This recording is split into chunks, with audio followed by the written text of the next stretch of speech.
In today's video, we'll look into a scenario in which world religions go to war. As you can tell, it's completely dominated by the Christian side just because all the world powers, including Russia, France, Britain, America. The Chinese team has South Korea, Japan, the non-religious, has South Korea, Japan, and China, which are also some of the top 10 strongest.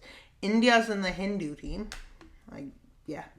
And Pakistan is the strongest one on the Muslim team. Every team has a strong player, although Israel doesn't have the best starting position for this, but we'll give the Jewish team the first start because, well, we're going to go in order from weakest to strongest, so at least they can do something from, say, the least number of countries to the most. As they move into the Sinai Peninsula, they take it over. They take over Palestine and they move in. But is this going to last long? They will have difficulty. Now Vietnam's team, or some kind of indigenous religion, I think it's called or something, with Vietnam and Taiwan making a few attacks. But ultimately, doesn't work so well because, well, there's only 2 people on this team. And so on until we go to the Buddhist team, which has some success because, especially here and some into China, they have success. They have some success against the Muslim team and against the Hindu team. Also, keep in mind there's Bhutan. Now it's India's turn. India makes an offensive. The Hindu team, I need to start calling these by religion. But yeah. And so on. They move into Pakistan's core. And they move up into Kashmir. The only problem is I'm going to say are weaker just because. I guess you guys can guess because, well, it's just one of them. Well, really, it's 2 of them, with Nepal included. Which, honestly, that's a wild map. Honestly. Wait, what am I saying? But, yeah. The Battle Royale, we're going from weakest to strongest. And as we speak, it's this team. The Muslim team. And let's see what they can do. They manage to push back Israel. Israel manages to hold itself. They move into the Christian team as they take Armenia and move into Georgian territories. And through Turkey, they move up into Macedonia from Albania and Kosovo and through into Greece. And where else do they go? Well, they invade parts of China because, especially the Uyghur area, which is, East Turkestan, Xinjiang, something. As they repel India's attack, but they can't push back too far because it's one of the stronger teams, with the non-religious team having their turn. And also keep in mind, if a team's going to fall 100%, I'll probably try to speed this. As, Mongolia ends up having this happening, so with them moving into parts of India. They even move into Bhutan. Who expected that? And they move back into Bangladesh. So, with this eventually becoming the front line between the world religions here. And let's see what happened to the Philippines. Well, they did not end up ending well, as they have fallen. But as we can tell, they have many world powers on their team, which is also pretty great. As they also probably have one of the bigger populations. And these lands just fall over to the red team because they do.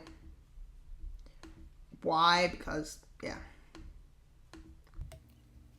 And so on. Let's see what the Christian team does.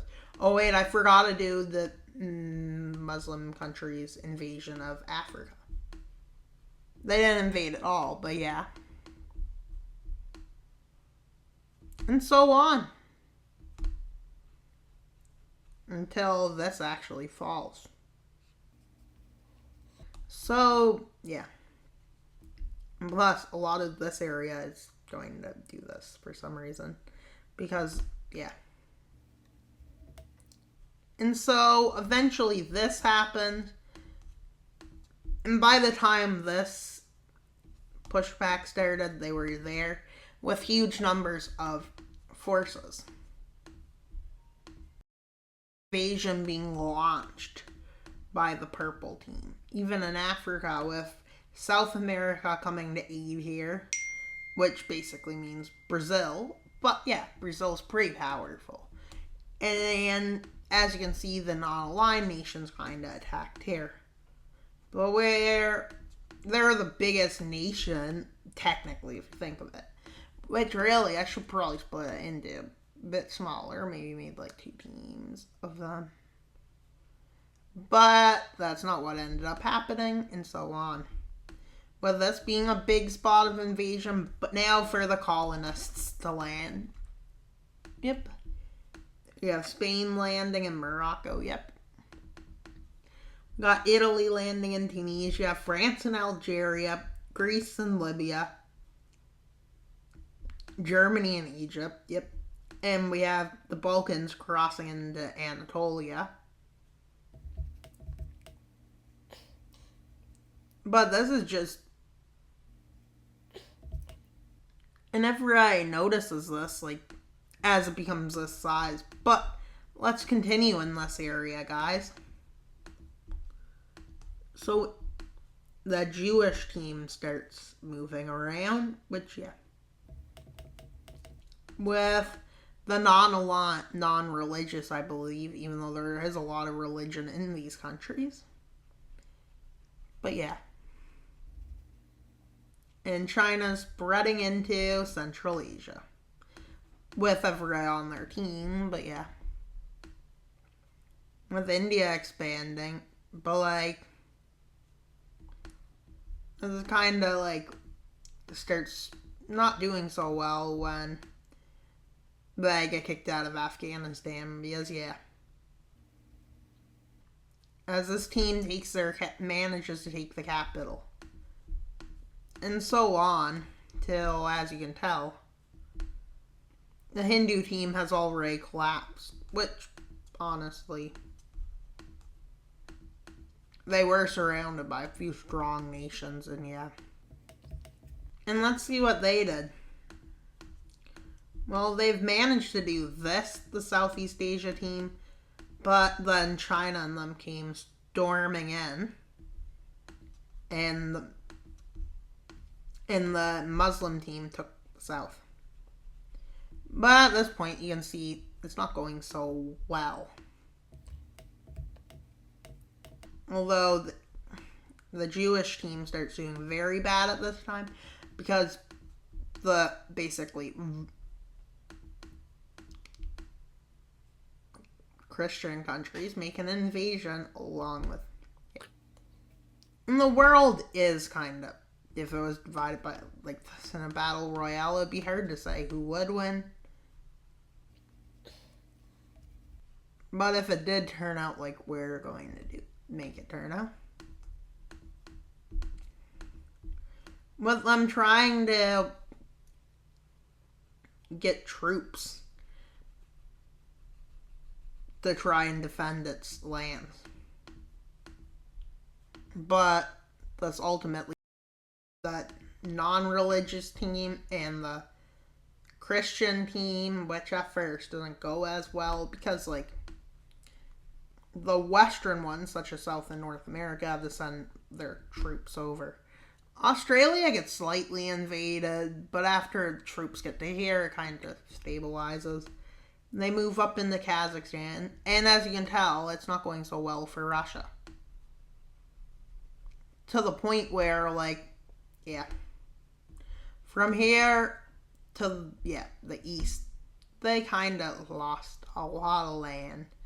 To the point where, by this point, this is basically where it becomes Oceania, and most of Asia have fallen over to them, which means lots of resources, but there's one problem. There is 4 billion people under this control, which doesn't work so well, but yeah. I would say most likely that's what what it's going to show, but yeah. And so on, as a pushback is made, counteroffensives thrive. They go into Crimea and Ukraine's area. They ultimately manage to do this in the counteroffensive. But what's left of Russia basically does this. Which, this was a big number of troops. But luckily, it's not that big of a deal because they have loads of troops. With pretty much recruitment efforts are happening all over the world at this point. With an offensive made by them, suddenly a counter-offensive is made because, Asia has 4 billion people. So the Americans are like, that's a good way to deal with this. As they land in Japan in Operation Land. Yep, that's what they call it. And then they call it Operation Siberia as they go marching in through Siberia. Well, really, it was called Operation Cold. As you can guess, it's cold here, I guess. I don't know, but I'm assuming it is. With Asia's control over Siberia being weak, a focus really becomes deserts. So they do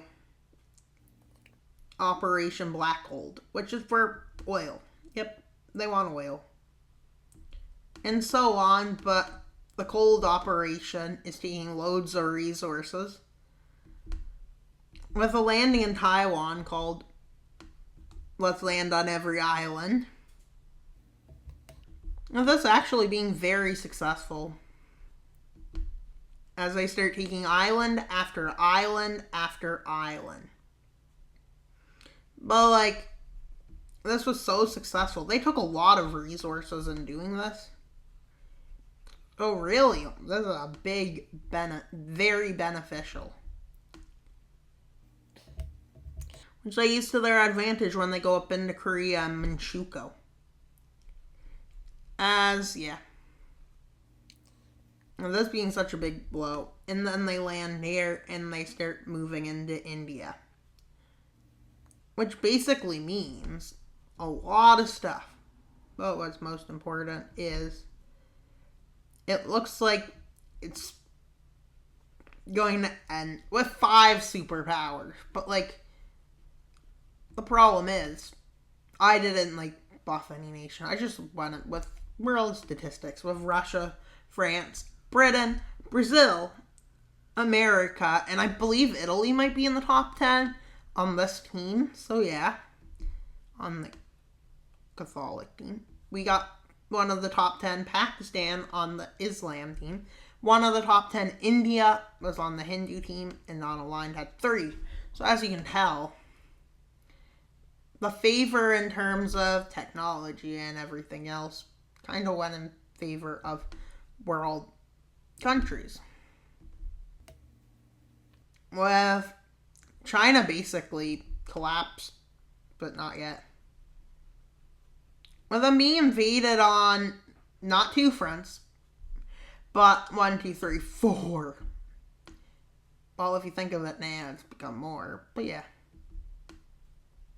Technically, it's 8 fronts with this encirclement, but yeah.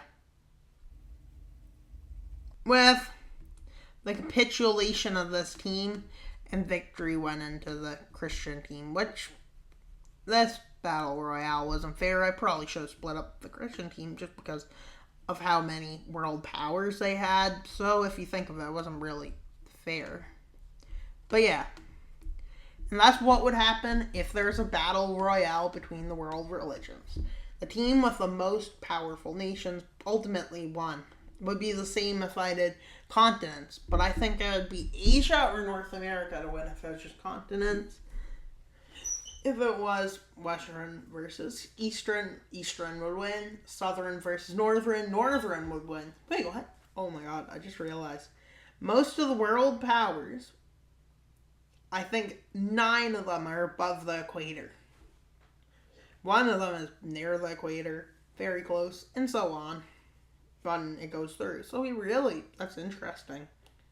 Could be resources or anything. Could be location, maybe? Could be a different thing. Because it's harder for islands to get as much resources as bigger nations. And that's pretty much all for today's video. Please like and subscribe. We got 120 subscribers left to go, so please subscribe. That's all for today's video, guys. Wild Mapper out. But not until you subscribe. Bye, guys.